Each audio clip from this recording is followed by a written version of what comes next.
Hey everybody, it's Shaman Sister Sin, and I wanted to talk to you for a couple minutes about promises made during hoovering. Narcissists can be very good at seeming contrite and willing to work on things, especially when threatened with loss. If you want to explore whether the promises made during a hoover are real, you can do that by asking some probing questions.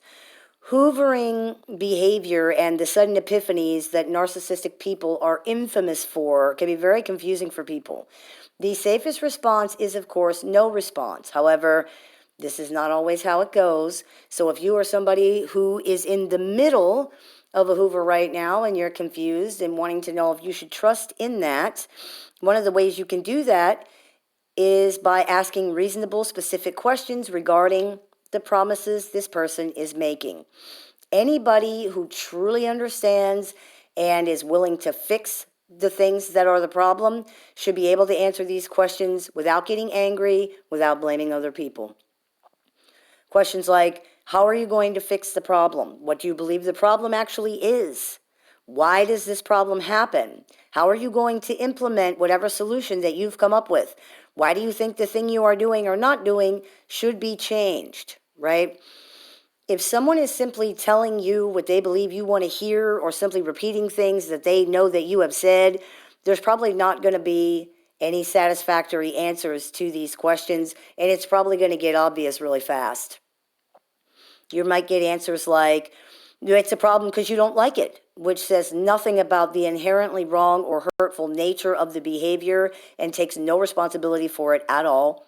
You might get answers like, well, I'm just not going to do it anymore, which doesn't address the cause or causes of the problem and is not a viable solution.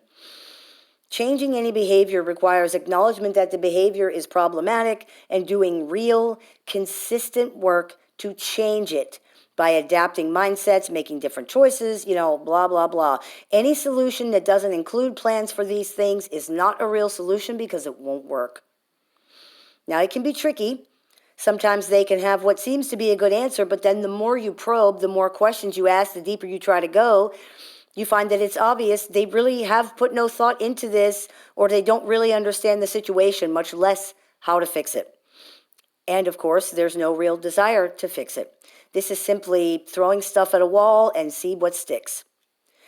A word of caution, however, narcissists may react very badly to being questioned or pushed into giving answers that they really don't have. Once again, the safest course of action is to ignore the hoover and continue with or go no contact. So I hope that clears a few things up for you. May the Great Spirit bless you. Have a beautiful day.